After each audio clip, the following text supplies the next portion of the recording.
Hello. Hello, hello. We are back. It's been a little while, but we are back. Welcome with to Awkward Aquarians Review. with Buffy season 2, episode 2. Some assembly required. And I like this episode. I do. I think I like it because it's like a kind of Frankenstein-esque inspired episode, and I like that. I like when they take like old monster tropes or themes and bring them into, well, Buffy or like Supernatural or anything like that. Like I was I really going to love say, that. it's very like something supernatural got so popular for doing because all that mythos, and they just like bring it in, and it's such a fun. Yeah. And you get to play with all these fun tropes. So Yeah. It's really fun. And like kind of like turn them around, and I like how they showed that, you know, it was like science basically that created this week's monster, like not just like magic or supernatural or just existing in the world. Like, Weird no, it was science. Yeah, someone being too smart for their own good and grieving, and look what happened. So yeah, I like that. I like I'm a sucker for a good Frankenstein or a good zombie movie. Like, oh my god, zombie! I love, like, they scare me to death, yeah, but I love them. Like it's like it's like a very masochistic thing. Like I know I'm not going to sleep that night, but I'm gonna watch the movie. I'm like, no, I have to. Yeah, like, it's like when we were kids and we would watch those Jaws movies. Like, what were we thinking? We're like, this is so scary. Like, I have to watch it. And even in like the swimming pool, we're like, no, he's in there. Like Jaws is in there. I'm sure of this. At the dark side of the pool, because we used to do a lot of night swimming. But we're like, oh my god, it's down there. It's down there waiting. When I night swim, like as a grown adult of many years, I'm still like, ooh, it's dark. I don't know what's underneath me. I don't know. Like, and you need to see it. Yeah, I'm not jumping in there. I'm not crazy. So I'll just throw like a water flashlight to the bottom. Yeah, I turn on the lights. As it is, I just sort of wade in the shallow on like a floaty, you know, with like a drink. Like, I'm not going into it. If you like pina coladas and get lost in the rain. Yep, that's it. But yeah, no, so because of that, I really like this episode. Yeah, so should we just dive into it, I guess? Do the review? Dive into those shark-infested waters. The Frankenstein waters. Frankenstein. Well, the episode starts. I remember how it starts because it's a Buffy and Angel like scene, so of course I'm gonna remember that. But it was actually a scene that kind of like, I loved it, but it kind of bugs me too because it's you know, Buffy's sitting on this like headstone and she's like playing with a yo-yo, and it was just like the image was so Buffy. She's in like this little pink dress with like these like high-heeled shoes. Like, you're thinking, I would love if I was a Slayer to be able to slay in that outfit, but I couldn't. Like, I'd have the tennis shoes, I'd have the yoga pants, I'd have like the jacket with a bunch of like my weapons attached. I'd not be the cute Slayer. I'd be like, no, I would die if I wore what you were wearing. I would die. Well, we would be kick butt Slayers because we would have crosses like all over our clothes and like things of holy water strapped to our shoulder that we could just spritz. I'm telling you, yeah, like the holy water filled like water guns. You know, I mean, the kind of person that like when you're walking just down like the regular part of town, people look at you and be like, "There's something wrong with that person." Right? Like why is that person covered in stakes? I'm just surviving. Yeah, what's wrong with them? What's wrong with them? Yeah, so she's wearing that. It looks like so cute. And then Angel comes up and like startles her, and she's like, and they have this like little kind of like bantery interaction, like, oh, you know, you should shuffle, don't just sneak up on people in the graveyard. And then he asks her, so are you here alone or are you here with someone? She's like, I'm here alone. And he's like, oh, so you're not with like Xander? Because don't forget, the last episode she like did the mating dance with Xander. In front of Angel. I kind of like the Angel, like, yeah, I remember that. Yeah. That didn't go away. Yeah.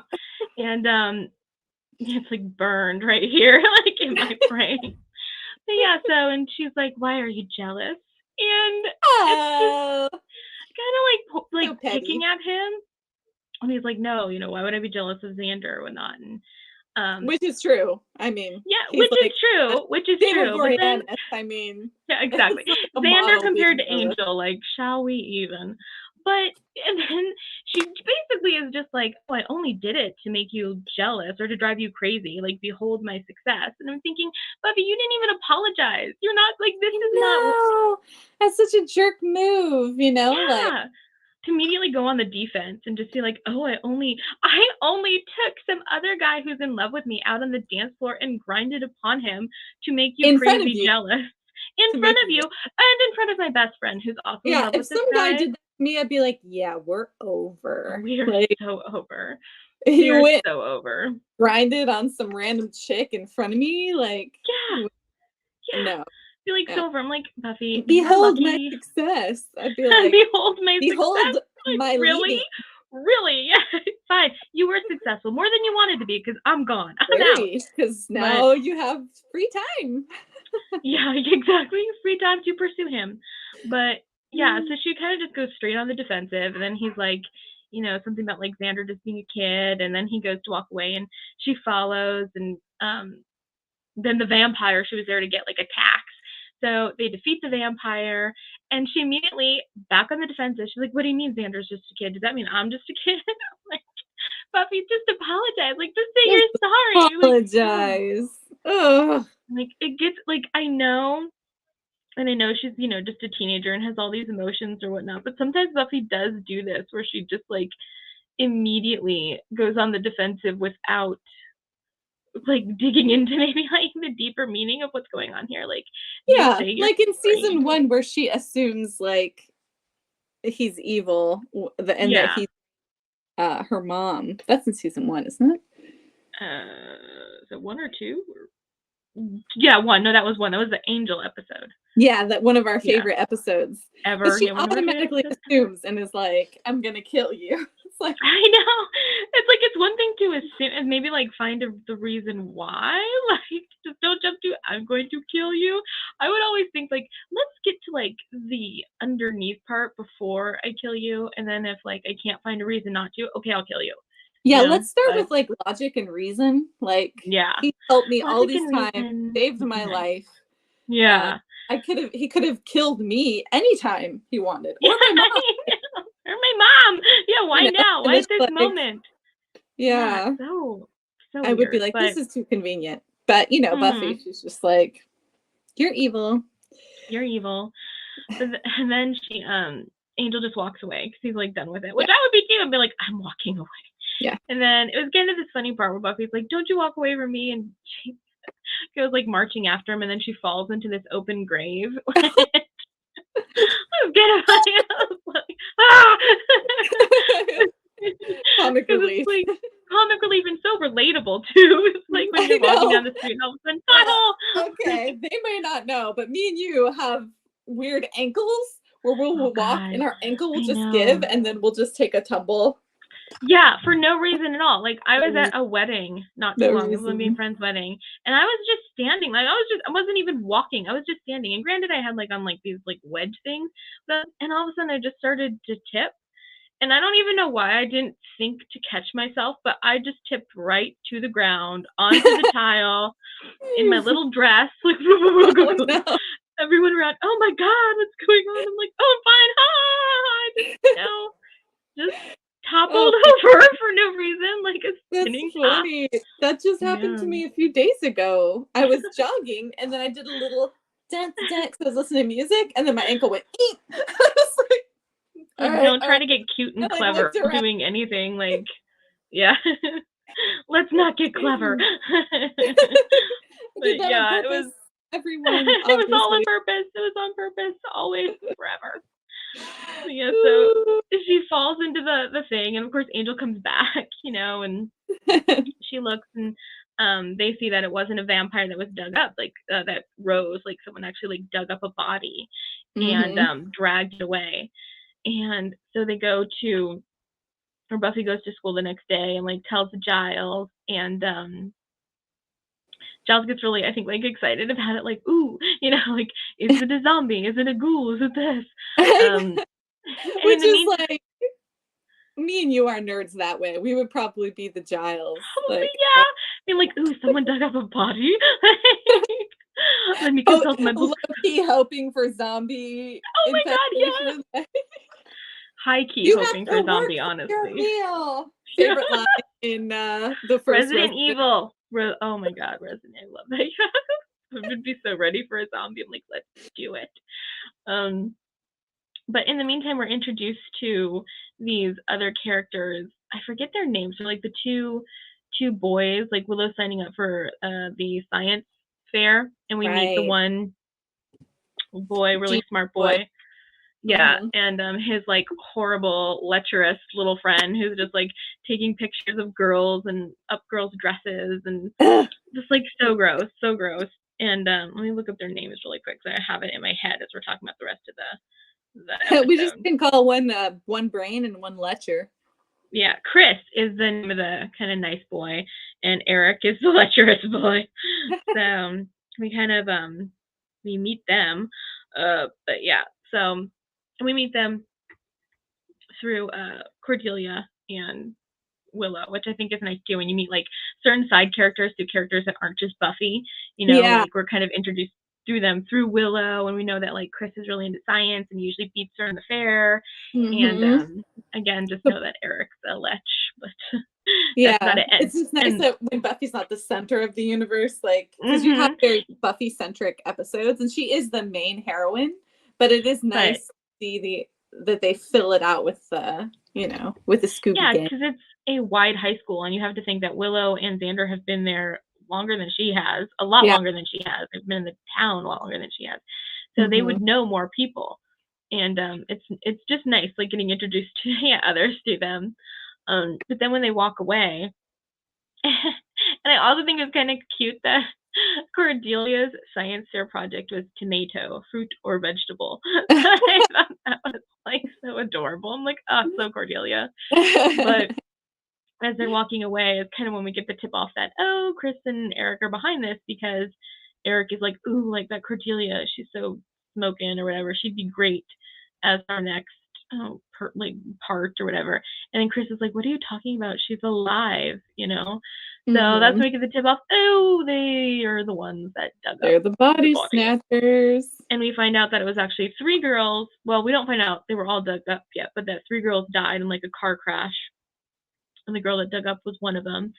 So they go to the graveyard.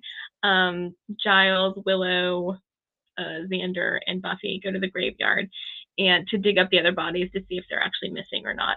Because they don't yet know what it's for. They're still trying to figure out like zombie or like spellcraft or something. So as Giles and Xander are sitting there digging up the grave, which I did think it was kind of funny that Buffy's the Slayer, but it's Giles and Xander doing all the work, and like Buffy and Willow are sitting against the headstone just eating little donuts. I thought that was cute, but then like they mentioned that like Willow is something like, oh, you can bring Angel, or Angel's not here, and I guess Buffy didn't even invite him. Like she's like, no, Angel's, because he was jealous, so she didn't even invite him to come. And I'm thinking, Buffy, this is again an issue you caused, and you're punishing him for it. Yeah, your immediate reaction is to take a break from him and just like exclude him. Like, this is not the way we win people's hearts here. You're lucky he is so in love with you. If someone else did that to me, like, wait a second, you wronged me, and now you're like excluding me from things because I was feeling a little hurt about it. How dare you? I know, how dare you? How very dare you? And Willow again is so like damn understanding, because she's like, oh, because you did that sexy dance with Xander, and it's like and Buffy, and again Buffy's just like, I'm never gonna live that down, am I? Well, first of all, I don't know that you should. Was it like last week? Yeah, I don't think it was that long ago, because it doesn't seem like you saw Angel in that time frame, so I'm guessing it wasn't that long ago. Plus, you're sitting there and you're talking to the girl that's in love with the person that you danced with. Yeah. And maybe again being like, yeah, again, I'm so sorry about that. I just never once did I hear sorry escape her lips. And I think that's what gets to me, because like you can do a lot of maybe not nice things or questionable things when you're dealing with something. And that's, people can forgive you, but you have to apologize. You have to seek out that forgiveness. It can't just be like, oh, I did this because I was going through stuff, and I know I hurt you, someone I care about deeply who cares about me, but let's just forget it didn't happen. Right. No. Right. Yeah. No. So, and then we find out that Daryl is, because Cordelia had mentioned something about Daryl, Chris's brother, at some point. I forget what they were talking about, and Buffy questions Willow about it, like, who was Daryl, and it was Chris's brother who died, and I guess Cordy had like a really big thing for him, so we find that out, and then they open up the coffin, and they find that the girl has been dug up, so they know it's more than one girl. And then in the meantime, like, Cordelia's walking out to her car after cheerleading practice, and she like hears something or somebody, and being smart and not a slayer, she runs for it and just dives into a trash bin. Like this giant garbage bin, like, oh, which I think is kind of smart. I mean, you think like, hey, it could block your smell, like, not a bad move. Not a bad move. I'd dive into it. I wouldn't want to, but I'd do it. And then I mean, Angel, deaths are into garbage. Yeah, I'm going into the garbage. But it was actually Angel, and he like, opened it up, and he's there, and he was there because he was looking for Buffy. And Cordelia told Angel where she was, and I guess Buffy had lied to him and told him that she was like, told him that she was staying in, or she wasn't going hunting or whatever. So it's not that she didn't just invite him. She lied to him. Lied to him too. Nice. And then they find girls. What? Yeah. Virginia finds one of the girls' body parts in there, which is so like gross. And then Buffy and the others get back to the school, and Angel and Cordelia are waiting for them. And Buffy's like, oh, like all shocked to see him, and she's like, Angel, and he says like, oh, I thought you said you weren't going out tonight or something, and she doesn't really answer that I remember, or if she did, it was not satisfactory to me. Like, but but they tell him that they found parts of the girl, so it's not the whole bodies that they're using. And then like Cordelia's like so traumatized that she needs Angel to walk her home. Like, I'm just so traumatized I can't be alone. I'm like, you get it, girl. She's like, you need to take me. So she like kind of like leads him out, and Buffy's all jealous about that. I'm like, Buffy, you have no reason to be jealous. Like, this is not. You have no reason to be jealous about this. They find out, so they find out it's parts, and they find out that it's probably someone from the school, since the parts were found on the school. And at first, Giles is like, what teenager would know how to do this? And Willow's like, oh, I can think of like 4 or 5, including me.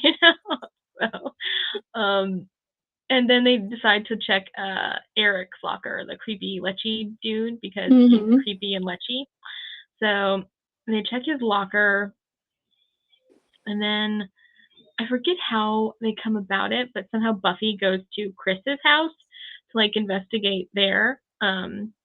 And that's where she finds these like plans, I guess, in the basement for building a person, like building a girl.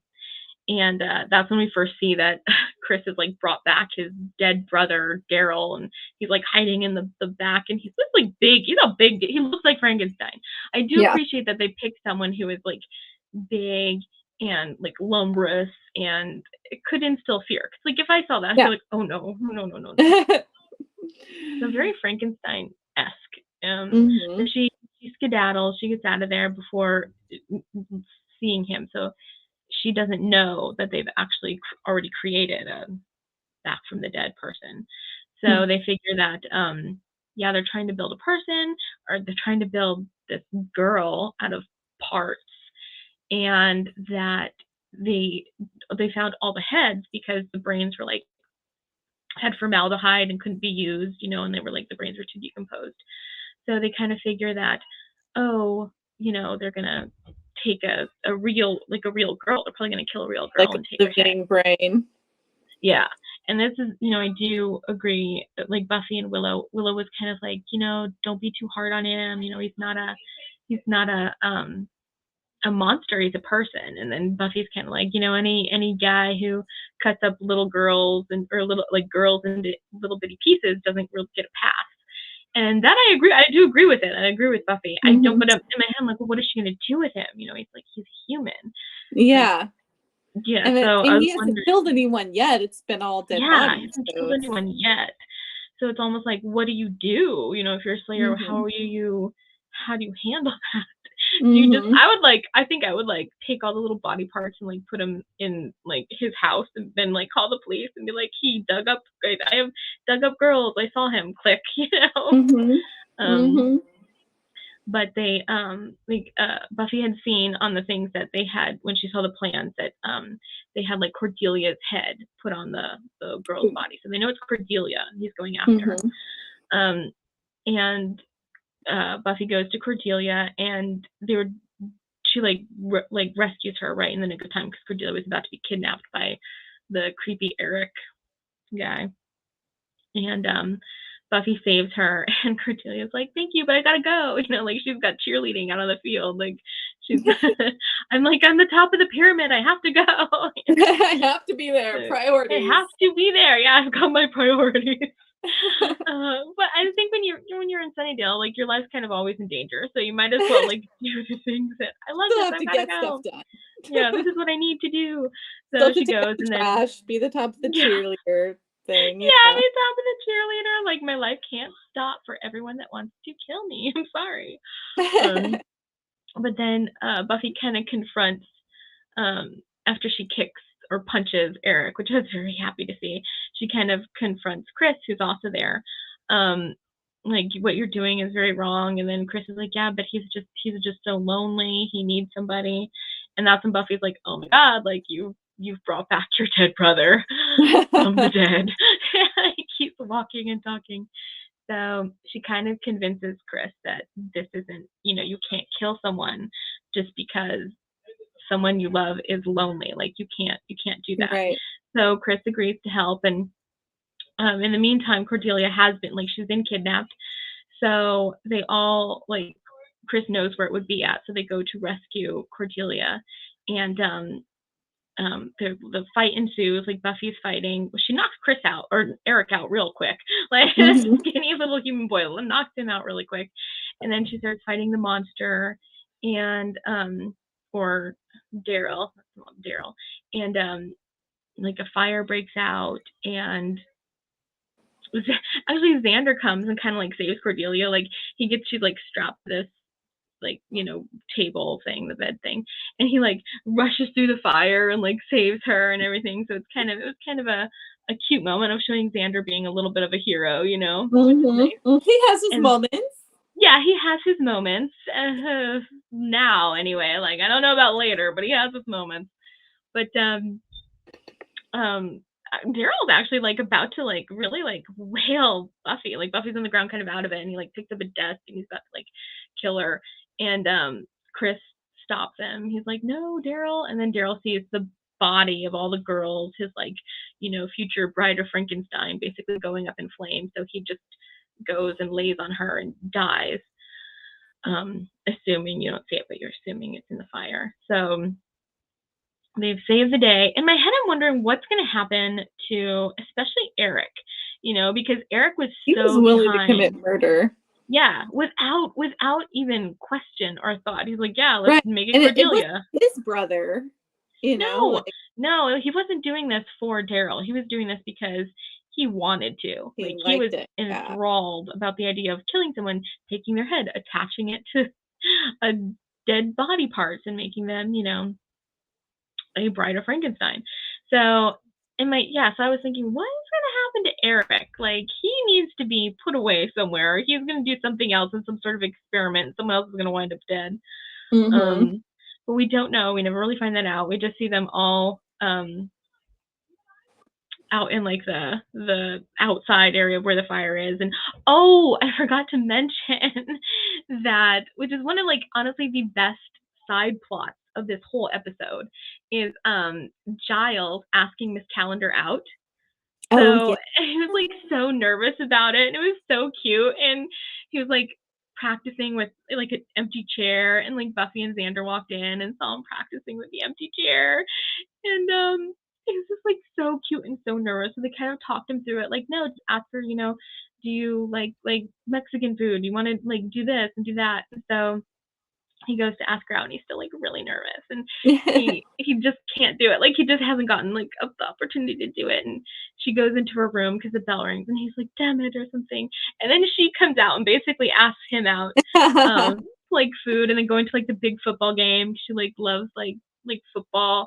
And so that's their first date, and it was so cute. And then they were at the game together, and they had like their popcorn, and they were just so cute.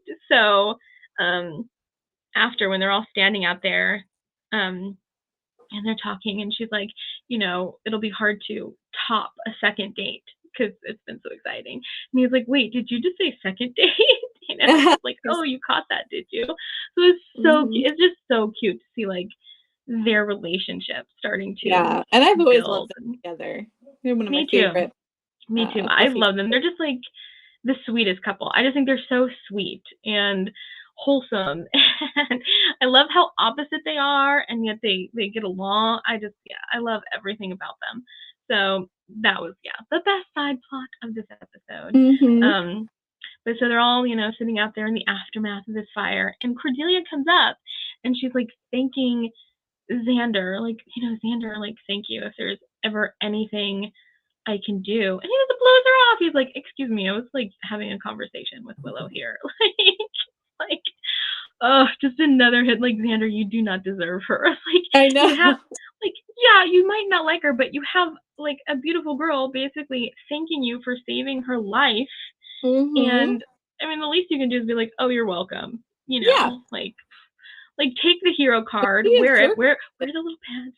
Yeah, don't be a jerk. Like, don't revert to jerk self. And I don't, this is, I think, the start of, well, I guess the start was like the end of season 1, but this was like just another hint of like, ooh, I'm not going to be a huge fan of Xander, which is weird because I thought I was. Especially when I thought he was really good in episode 1 too. And he wasn't bad in this episode. It was just like a weird, I'm like, why did they make that choice to have that be his reaction? Xander, I think the Xander character would have loved to have been like praised as a hero. Like, well, thank you. Thank you. Yeah, I agree. It didn't make sense for the character. Yeah, make it make sense. But then in the meantime, like, Angel comes up because he saw the fire and he saw the smoke, and he probably rightly figured that Buffy was involved in some way. So he gets there, and then the scene shifts to them like walking home or walking somewhere, I guess. And it's just really lovely scene. Like, as much as the first scene between them annoyed me, like, this scene really, I like this scene a lot because, Angel admitted that, he was jealous, and how ironic it was that, he's this 200-year-old vampire, and he was jealous of, a teenage boy, or just jealous in general. He didn't say of Xander. And then, Buffy's like, I don't love Xander. Something she probably should have said at the beginning, but whatever. She was like, I don't love Xander. And he's like, yeah, but, he's like, he gets to, be with you when I can't. Like, he gets to, like, laugh at your jokes and hear your complaints. And then he's like, he gets to see you in the sunlight, and it was just such a well-written scene too, because you're like, oh, he does, and you don't. Oh, and then I was like, oh, you never get to see her in the sunlight. That's so sad. The longing. The longing. It was a beautiful way to show the longing of their relationship. And then, they were like, sun's coming up, and Angel's like, I better go. And then Buffy's like, I could walk you home. And it was just like sweet, and then like take each other's hands, and she walks him home. And it was just this, as they're walking, you see like Daryl's like headstone there as they're walking away. And it was just like this beautiful close to this episode of like, it was just like this lovely end scene. And I love that scene. I loved it so much for so many reasons. But yeah, so that was some assembly required. Yeah. Frankenstein romp with some Angel Buffy romance at the end. Yes, and we get the start of Giles and Ms. Calendar. Mm-hmm. Yeah, so I mean, there were just so many good things that I really liked about this episode. Yeah, it's a really well done episode. It's a really well done episode. It was cute. It was sweet. Yeah, it had a lot of really good. Yeah, I mean, not one of like my favorites of season 2, just because season 2 has so many good episodes, but definitely up there. It's like high middle for sure. Yeah, it's worth a rewatch for sure. Oh yeah, it's definitely on my rewatch. Episode 1 is not, but this one is on my rewatch. I'm like, I'll watch this one with like some popcorn and a little drinky poo anytime. So yeah, what would you rate it? Like, how many bloody steaks? I was gonna ask you. I don't know. I'm thinking 7 bloody steaks. You know, yeah. I was thinking too. Or honestly, maybe again, it's hard because this is only the second episode of season 2. So I'm kind of like, ooh, like what do I think of all of season 2? Like, how does this rate? So I'm thinking either like 7 or 7.5 for me. Yeah. Depending. I definitely agree with that. Yeah. I think for me a solid 7. Yeah. But I really good. It was a 0.5. It was fun. It was a fun ride. It was a fun ride. I was never like bored, you know. I liked all of the character interactions. Like I said, a wonderful like Buffy and Angel, you got Giles and Cordelia, Willow and Xander. Like we got a good amount of them, and I wasn't like too annoyed by Xander, you know. So anytime that happens is a good thing. Yeah, agreed. Solid 7.5. So that is our review of some assembly required. The Frankenstein episode. Next is I really don't know which episode is next, to be quite honest. Season 1 was easy because it was so short, you know. You're like, this is only what's next. Let me check and see. Next we have School Hard, where we get to meet Spike. And Drew. Spike and Drew. I love Spike. I do too. I love them, and I love them as a couple. So yeah, it'll be fun to review that. All right, so that is it for us.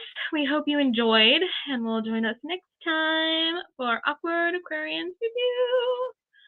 Bye.